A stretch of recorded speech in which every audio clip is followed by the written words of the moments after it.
Éternel notre Père, nous voulons te dire merci. Nous bénissons ton nom pour ce moment de connaissance, pour ce temps de profondeur spirituelle, pour Côte de vie. Nous voici encore devant de ta face parce que nous voulons apprendre. Nous voulons grandir dans la connaissance et nous voulons gagner en sagesse. Père, je prie qu'à travers le thème de ce jour, le pouvoir de la langue, tu viennes ôter le voile de l'ignorance et instruire tout un chacun de nous. Béni sois-tu parce que tu le fais. Que la gloire et l'honneur te reviennent. Nous le croyons, nous le confessons et nous l'acceptons. Au nom de Jésus-Christ de Nazareth. Amen. Bienvenue à tous et à toutes à Côte de vie, notre moment d'enseignement, de partage de secrets bibliques et spirituels. Aujourd'hui, nous sommes réunis autour d'un thème, le pouvoir de la langue.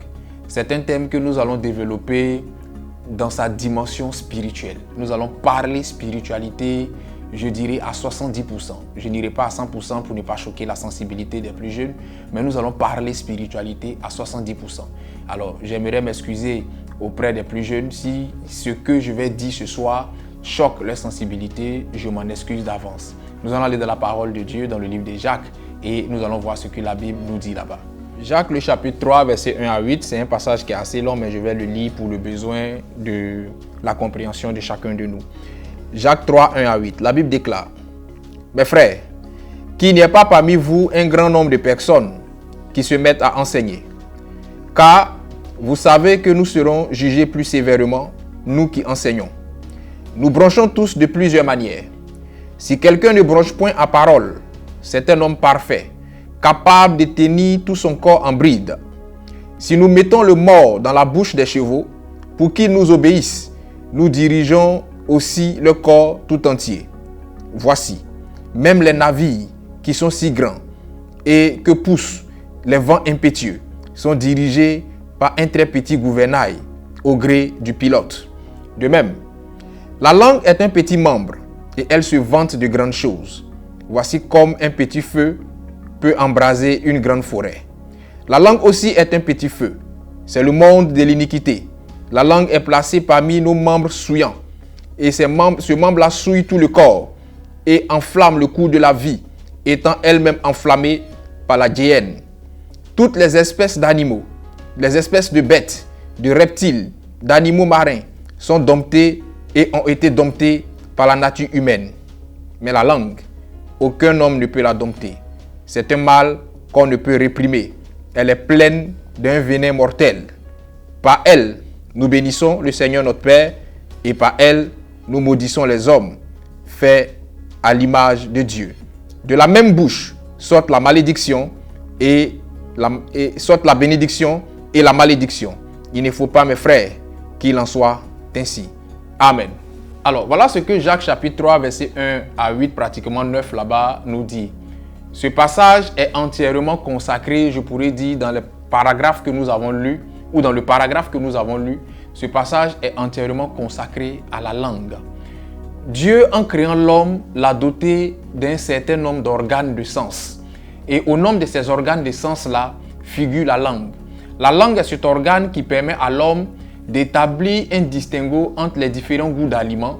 La langue est aussi cet organe qui permet à l'homme de pouvoir articuler, parce qu'un homme sans langue ne pourra pas articuler, ce qui va sans dire que cet homme ne pourra pas parler. Et donc c'est la langue qui permet l'émission de la parole. La langue est aussi cet organe qui nous permet de faire un certain nombre de choses dans le domaine alimentaire. Ça, c'est le concept définitionnel de la langue sur le plan physique. Mais sur le plan spirituel, la langue est un petit feu qui peut embraser une grande forêt. Sur le plan spirituel, la langue est un organe qui est placé parmi les organes souillant le corps. La langue est cet organe qui nous permet de nous vanter des choses dont nous ne sommes pas forcément capables et dont nous sommes aussi capables parfois. La langue sur le plan spirituel est une arme à double tranchant. C'est une arme qui nous permet de faire et de défaire. Mais c'est une arme qui peut aussi nous faire et qui peut aussi nous détruire sur le plan spirituel. Le cœur commande la langue et la langue commande la bouche. C'est en cela que la Bible déclare que c'est de l'abondance du cœur que la bouche parle. En d'autres termes, c'est de l'abondance du cœur que la langue se met en mouvement et à partir du mouvement de la langue, la bouche commence à parler. Le premier rôle de la parole est d'abord un rôle créateur. Et donc la langue, quand elle permet à la bouche d'émettre la parole, permet à la bouche d'émettre la parole dans une optique de création en premier lieu. Et la langue a une optique de création à double sens. Le premier niveau de création de la langue, c'est que la langue est capable de créer la mort et la vie. Selon Proverbe 18, verset 21, la Bible déclare que la vie et la mort sont au pouvoir de la langue. Ça veut dire qu'à partir de ta langue, tu peux créer la mort face à une situation et à partir de ta langue, tu peux créer la vie face à une situation. Que ce soit des relations amicales, que ce soit des relations sentimentales, que ce soit des relations familiales ou professionnelles, toute relation humaine est partie d'une parole. C'est une parole qui fait naître une relation et c'est une parole qui peut tuer une relation. Il y a beaucoup de couples qui se sont détruits à partir de la parole. La violence, elle n'est pas seulement la violence physique, mais elle est aussi la violence verbale. Tu as pris la peine de construire ta relation à partir de ta langue. Tu as fait la cour à la femme, tu lui as envoyé de bonnes paroles, tu lui as promis de belles choses. Au final, tes belles paroles ont fini par créer des sentiments dans le cœur de la femme à ton égard. Mais si tu ne contrôles pas tes paroles, ces mêmes paroles-là pourront détruire les sentiments que tu as eu à créer en son temps dans le cœur de cette femme-là. C'est pour cela qu'il faut faire très attention aux paroles, parce que parfois les paroles peuvent blesser plus que les coups et parfois les paroles peuvent créer la mort là où vous avez créé la vie par le passé. Et donc, il faut faire très attention à votre langue. Il faut savoir manier la langue parce que la langue, au-delà de son aspect physique, a un aspect spirituel, voire mystique, qu'il ne faut pas négliger. Vous pouvez parler sur une situation et la vie va naître de cette situation, comme vous pouvez parler sur une situation et la mort va naître de cette situation. Ça, c'est le premier niveau créateur de la langue. Il y a le deuxième niveau créateur de la langue qui emmène la langue à être capable de bénédiction ou de malédiction. Et cela est dit dans le livre de Jacques, dans le passage de base qu'on a lu, Jacques chapitre 3. La Bible déclare que avec cette langue-là, nous bénissons et avec cette langue-là, nous maudissons. Dans certains cas de figure, tu es heureux, tu es réjoui par une situation et tu proclames des paroles de bénédiction. Et il y a d'autres cas de figure où la même langue qui a béni vient aussi maudire parce qu'on est dans un état de colère, on est dans un état de contrariété qui nous emmène à proclamer la malédiction. Le troisième niveau créateur de la langue, c'est que la langue est capable de créer le mensonge ou la vérité. La même langue que tu utilises pour dire la vérité, tu utilises cette même langue-là pour mentir. Et donc, il faut faire très attention à la langue parce que tout ce qui se passe dans ce monde, tout ce qui se passe dans la vie des hommes, positivement comme négativement, toutes ces choses-là partent de la langue. Quand nous prenons par exemple le cas des disputes, toute dispute avant d'arriver au point commence par un échange de paroles. Même dans la Bible, le combat entre David et Goliath n'a pas d'abord commencé par un combat spirituel. Il a d'abord commencé par un échange de paroles. Goliath a parlé, David a parlé. Tout bon palabre commence d'abord par échange de paroles. Toute relation, qu'elle soit une relation amoureuse, qu'elle soit une relation amicale ou familiale, comme je l'ai dit tantôt, commence d'abord par une parole. Quand tu es heureux, c'est une parole. Quand tu veux manifester ton mécontentement, c'est une parole. Quand tu veux exprimer un sentiment, c'est une parole. Faites très attention à vos langues parce que vos langues sont capables de vous mettre dans des situations difficiles, comme vos langues sont capables de vous sortir de situations difficiles. C'est en cela que la Bible déclare que un homme qui est capable de tenir sa langue en bride est un homme parfait, est un homme dont la religion est parfaite. Pourquoi? Parce que cet homme-là aura montré qu'il est capable de dompter les pulsions de son cœur, puisque c'est de l'abondance du cœur que la bouche parle. Il aura montré secondo qu'il est capable de dompter sa langue et qu'il est capable de parler quand il faut, comme il faut, où il faut et à qui il faut. Tenir sa langue en bride, ce n'est pas le fait de ne jamais parler. Tenir sa langue en bride, c'est être capable de parler quand il faut, comme il faut, où il faut et à qui il faut. Mais c'est aussi être capable de dire sans dire et de dire en ne disant pas. Parce que la parole est mystique et la langue est mystère. Il faut que chacun de vous comprenne cela. Sinon, vos langues vont vous créer des problèmes dont vous n'aurez jamais de solution. Vos langues vont vous fermer des portes là où le Seigneur vous avait pourtant qualifié. Vos langues vont raccourcir votre destinée parce que vous n'aurez pas su maîtriser la mystique de la langue. Alléluia. La mystique de la langue va vous enseigner que ce n'est pas celui qui parle qui a le pouvoir, mais c'est celui qui garde le silence qui a le pouvoir.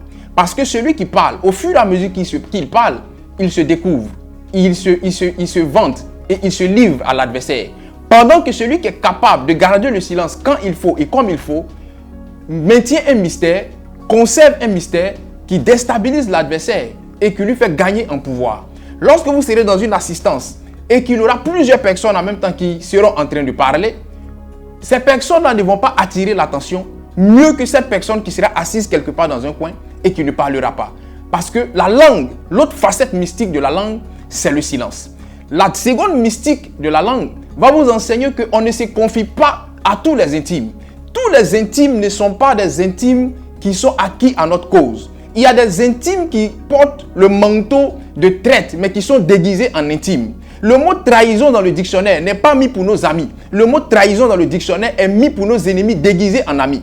Quand vous lisez la Bible dans Michée 7, le verset 5, la Bible déclare « Ne te confie pas à un intime, car chacun de nous a pour ennemi les gens de sa maison. » Il y a certaines personnes qui sont dans votre entourage à qui vous ne devrez jamais vous confier, à qui vous ne devrez jamais commettre l'erreur d'ouvrir la bouche ou d'ouvrir le cœur afin de dire quelque chose ou de confier un secret. Si vous le faites, ces personnes-là demain vont se révéler être les personnes par lesquelles votre chute arrivera. Et donc la mystique de la langue dans cette dimension nouvelle va vous emmener à savoir vous taire en présence de personnes dont l'intention n'est pas positive à votre égard et à savoir parler en présence de personnes dont l'intention est positive à votre égard. Gloire à Dieu. Écoutez mon frère, écoutez mon soeur.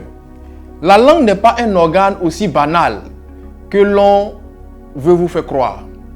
La langue est un organe qui détient un pouvoir spirituel très fort. Je dirais même que la langue est une âme fatale que Dieu a donnée à tout être humain. Pourquoi? Parce que la langue à elle seule est capable de créer une situation, d'appeler à l'existence ce qui n'existe pas. La langue à elle seule est capable de vous faire et de vous défaire, est capable de décanter une situation ou de bloquer une situation. Et quand vous lisez la parole de Dieu, la Bible déclare dans Job, nous allons lire cela, Job 5, verset 21, la Bible déclare, « Tu seras à l'abri du fléau de la langue, tu seras sans crainte quand viendra la dévastation. » Amen. Job 5, 21 vient de nous révéler que la langue est capable de créer des fléaux. La langue est capable de créer une dévastation. Et cette vérité de Job 5, 21, les mystiques en ont conscience.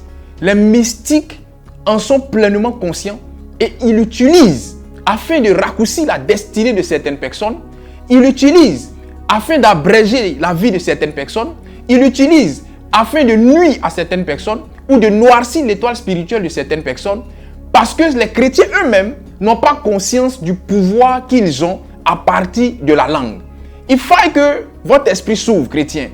Être spirituel, ce n'est pas seulement jeûner, prier et vivre de la sanctification.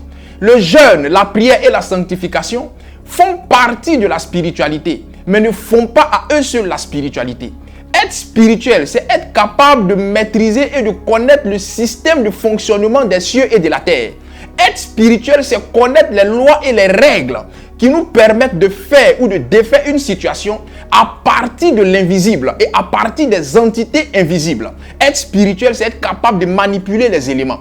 Et donc, il faut que vous ayez conscience d'un certain nombre de vérités. La langue est une arme que le Seigneur vous a donnée afin de pouvoir mener combat spirituel, afin de pouvoir proclamer des choses sur vos vies, afin de pouvoir proclamer des choses sur la vie de vos enfants, afin de pouvoir proclamer des choses sur la vie des situations auxquelles vous êtes confrontés. C'est en cela que Jésus-Christ pouvait dire dans le livre de Matthieu, tout ce que tu vas lier sur la terre sera lié dans les cieux, et tout ce que tu vas délier sur la terre sera délié dans les cieux. Il ne faut pas simplement réciter le verset manger, dormir et se coucher, mais il faut mettre ce verset-là dans une pratique véritable afin de voir Dieu se manifester en votre faveur. Car la parole a un effet créateur qu'il ne faut pas négliger. La seule fois où vous prenez conscience de cet effet créateur de la parole, c'est quand vous êtes en colère. Nos mamans particulièrement, quand elles sont en colère, on va dans une procédure de malédiction qui ne dit pas son nom, en disant si c'est moi qui suis ta mère et qui t'ai vraiment mise au monde, que ce que je dise là s'applique. Mais pourquoi vous êtes capable de prendre conscience du pouvoir de vos langues seulement quand vous êtes en colère? Chrétiens, apprenez à prendre conscience de certaines vérités spirituelles. Sinon, les vérités spirituelles vont conditionner vos vies. Alléluia. Vous savez, la différence entre deux chrétiens ne se détermine pas par le nombre d'années de conversion de chacun d'eux. Ne se détermine pas par la proximité que chacun d'eux aura avec le pasteur ou par la fréquence de chacun à l'église. la différence entre deux chrétiens se détermine par la qualité des secrets bibliques et spirituels que ces chrétiens-là auront. C'est ça qui fera la différence. Et il en est de même dans la vie. La différence entre deux personnes dans la vie se détermine par les secrets ou la qualité des secrets que chacune de ces personnes-là détient. La langue est un mystère, la langue est un mystique, la langue est un spirituel en tant qu'organe. Et dans la mystique de la langue, il faut comprendre que la langue s'entretient. La langue s'entretient par le silence. La langue s'entretient par le bon timing dans la manière de parler.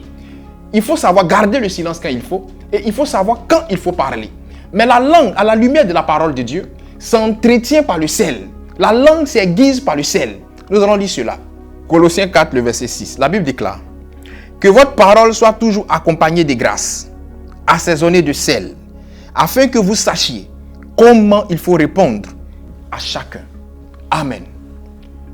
Vous savez, celui qui maîtrise ou celui qui a maîtrisé ou percé le mystère de la langue est celui-là qui sait quand il faut se taire et est celui-là qui sait comment il faut répondre à chacun en fonction d'une situation donnée. Et pour savoir comment répondre à chacun, la Bible déclare qu'il faut utiliser le sel. Il dit que vos paroles soient assaisonnées de sel. À partir de ce moment, je m'en vais vous donner le premier secret de la langue. Soyez capable à un moment donné, au-delà du silence, au-delà du savoir quand parler, soyez capable de prendre du sel de mer et de faire des bains de bouche. De prendre même du sel de mer et de faire un brossage. Ça va impacter positivement votre langue. Parce que spirituellement, le sel joue un rôle très déterminant dans la spiritualité. Souvenez-vous que Jésus a dit, vous êtes le sel de ce monde. Si le sel perd sa saveur, avec quoi la lui rendra-t-on? Et il y a plusieurs textes bibliques qui nous parlent du sel. Spirituellement, le sel joue un rôle de désenvoûtant, mais en même temps un rôle de propulseur sur le plan spirituel. Et donc, quand quelqu'un veut avoir une parole aiguisée, une parole assaisonnée, c'est-à-dire que tu vas parler, puis on t'écoute et on n'a pas envie que tu te taises. On veut que tu parles. C'est au-delà de l'éloquence, mon frère. Ça n'a rien à voir avec les coups d'oratoire. C'est un coup d'oratoire dans la dimension spirituelle et mystique. Tu prends le sel et tu fais un bain de bouche. Ce que je suis en train de dire, ce soir, je vais parler spiritualité à 70%. Tu fais un bain de bouche avec le sel pour que ça puisse assaisonner tes paroles. Il y a des gens qui parlent et leurs paroles n'ont pas d'effet. Il y a des parents même qui proclament des paroles de bénédiction sur leurs enfants et ces paroles-là sont de nul effet. Pourquoi? Parce que la langue de ces parents-là n'a pas une force spirituelle.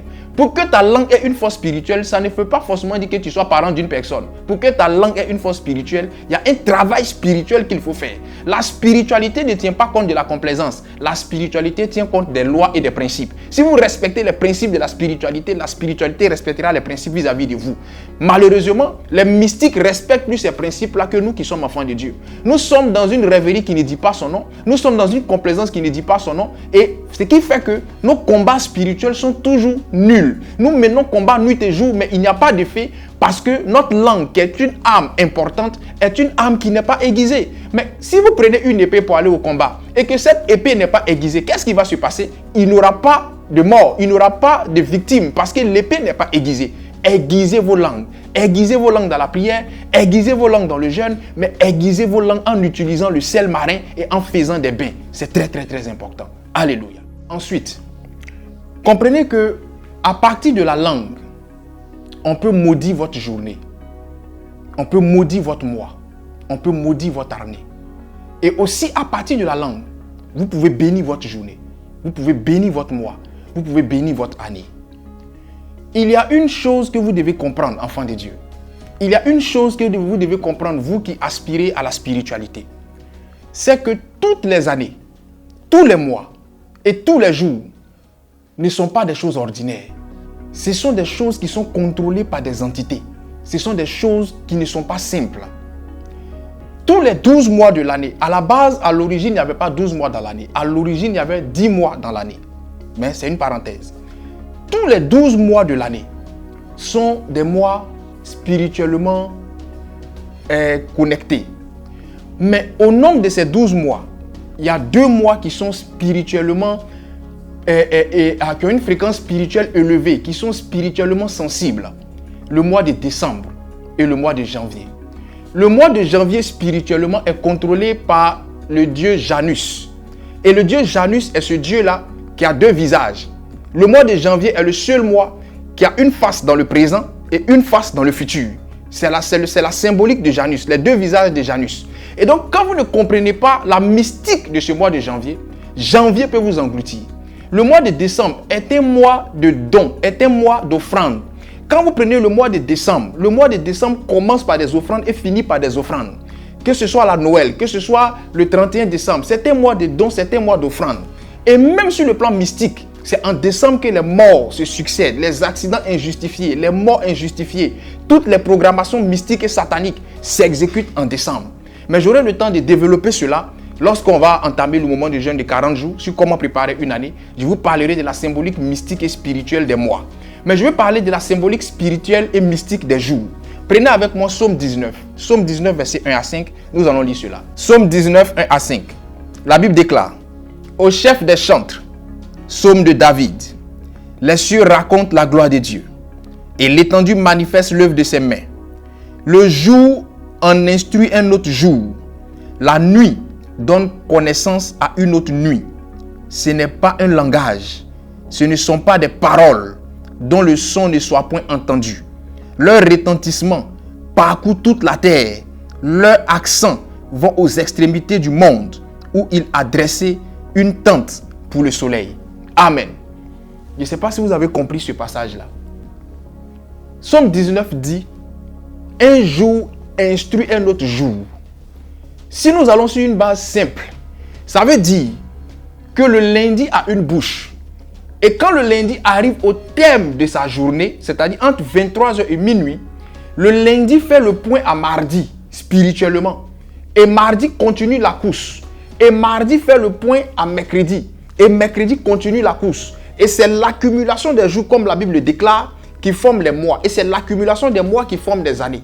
Voilà comment des actions que vous avez posées un jour de 1980 sont révélées un jour de 2022. Pourquoi? Parce que ce jour de 1980 où vous avez posé ces actions-là, ce jour du lundi de 1980 où vous avez posé cette action, a fait le compte rendu au mardi, ainsi de suite, jusqu'à ce qu'on arrive à l'année 2022. Les jours ont des bouches, les jours ont des oreilles, et les jours parlent. Mais les jours parlent à travers qui? Les jours parlent à travers les entités qui les gouvernent. Et ce sont les Romains qui ont établi les jours, qui ont établi les mois. Et en son temps, on parlait le romain, mais on parlait surtout le latin.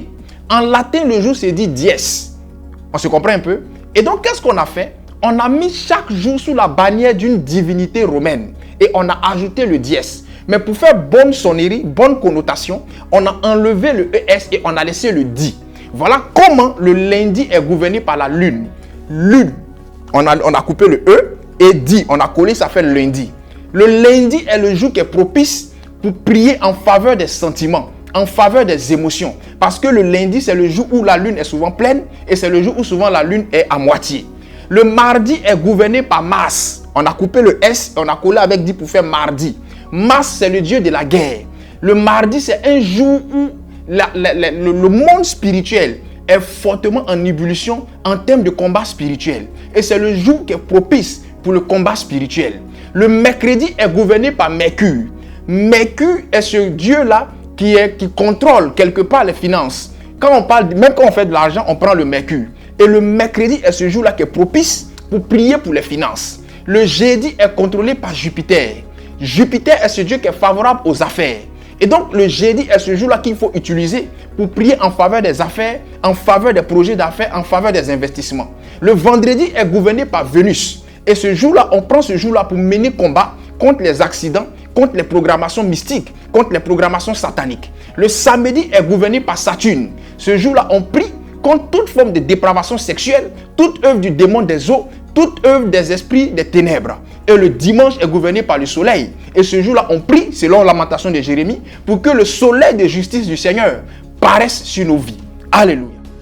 Et donc, quand nous avons lu en Psaume 19, si vous avez fait attention, la Bible dit, ce n'est pas un langage comme tout autre langage, c'est un langage particulier. Alors, comment il faut parler au jour? Comment il faut parler à une journée? Jacob pouvait dire dans le livre des Psaumes que je dévance l'aurore et je parle. Lorsque vous lirez la Bible en Matthieu, je crois le chapitre 14 au verset 25, La Bible va vous parler des veilles de la journée. Il y a 4 veilles dans la journée, je l'ai dit dans un enseignement ici. Il y a la première veille de la journée qui part de minuit, de 18h à 21h. Il y a la deuxième veille de la journée qui part de 21h à minuit. Il y a la troisième veille de la journée qui part de minuit à 3h. Et il y a la quatrième veille de la journée qui part de 3h à 6h.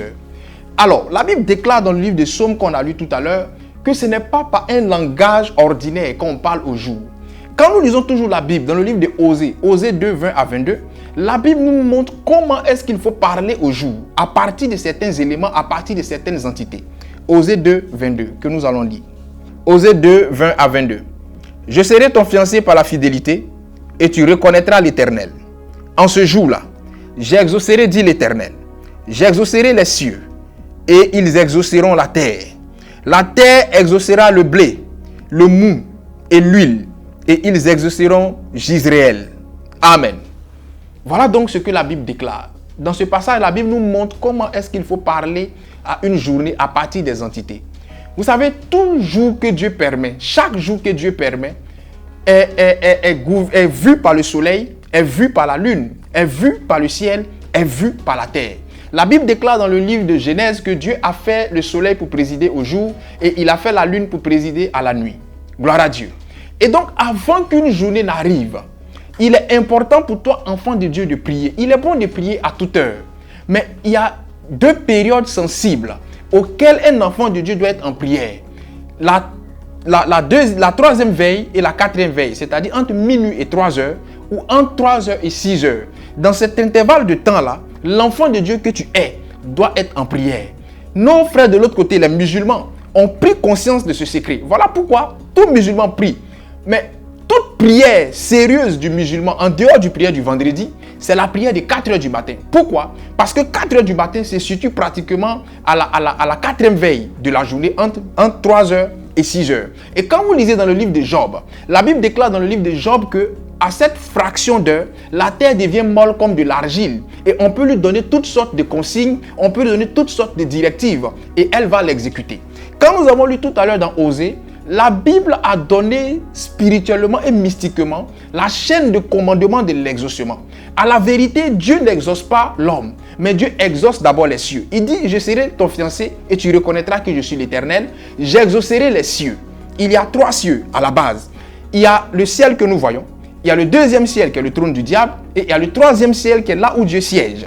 Et la Bible déclare qu'il va exaucer d'abord les cieux. C'est en cela que quand vous lisez la Bible, lorsque Daniel est rentré à prier d'abord le Seigneur pour avoir une réponse, quand l'ange venait avec sa réponse, l'ange a été bloqué au deuxième ciel qui est le trône du diable.